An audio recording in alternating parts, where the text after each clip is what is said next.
sculptor. I work in kiln cast glass and cast bronze. I had a very free childhood. My parents were never keeping track of my whereabouts. We lived in a semi-rural area where I spent as much time as possible outside riding my scruffy backyard horses with friends. We'd ride the wooded areas for miles looking for the best obstacles to jump.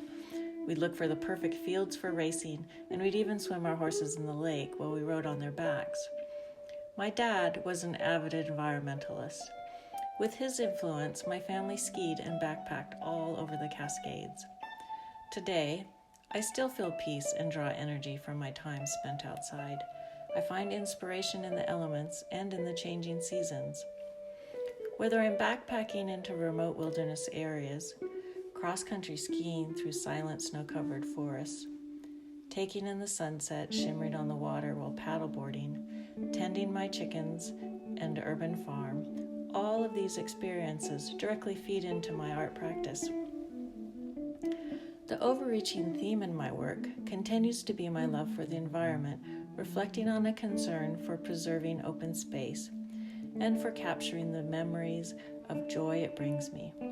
I tiled my latest series of sculptures kinship. I chose kinship for the sociological meaning. Kinship is a connection that maintains unity, harmony, and cooperation. I feel I have a kinship with the other native creatures of the Northwest. My hometown, Seattle, has seen rapid growth in the last few years. I feel the impact this is having on our ecosystem. So, with native wild creatures in mind, I began the kinship series. Out of respect for these natives, I sculpt trophy-like recreations.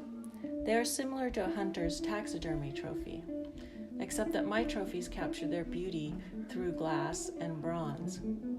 I want to draw attention to their fragile state and their loss of habitat. In my mind, the trophies preserve the animals in an altered existence, living in a place that gives equal importance to the real and to the imagined.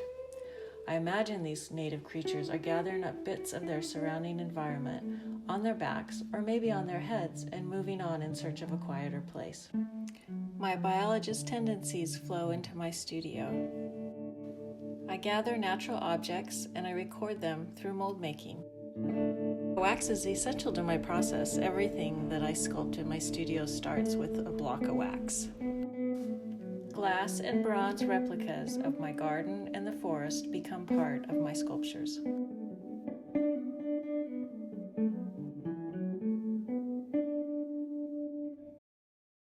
This is how I make most of my molds.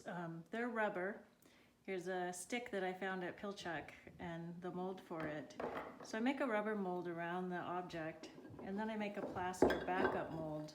The plaster mold gives it stability for when I pour hot wax inside. Here's a piece I'm still working on.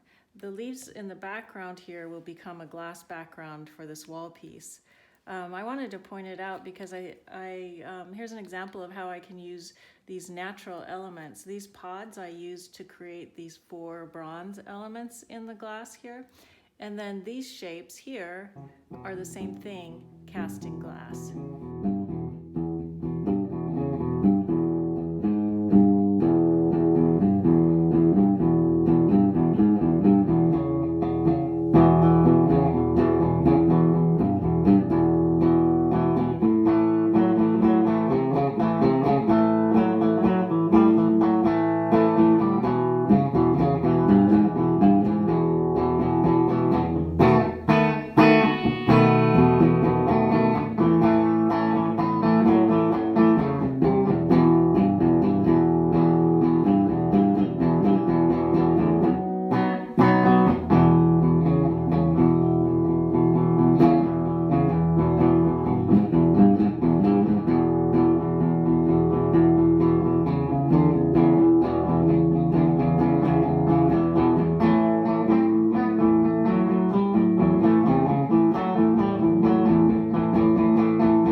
challenge of engineering my molds for the kiln.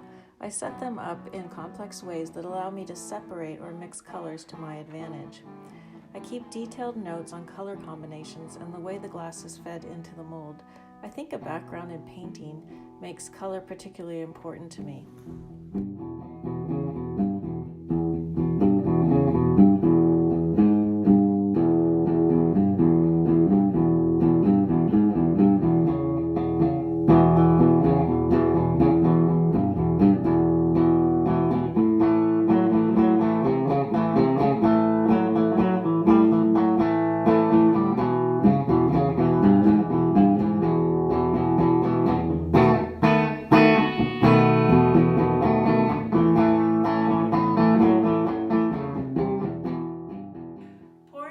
Takes a team of artists. It's the only process I can't do in my own studio.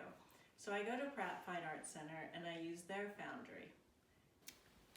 I really like the way this piece turned out. I think it has some lovely negative spaces that'll be perfect for highlighting different botanicals, mushrooms, leaves. I can hang things off of the different points. It's kind of big and much heavier than the ones I've done before. It's going to take a larger deer head to support this piece, but I think it'll be worth it. And these are so cool, strange little antennae looking pieces. And this is a beautiful little Fatsia japonica leaf.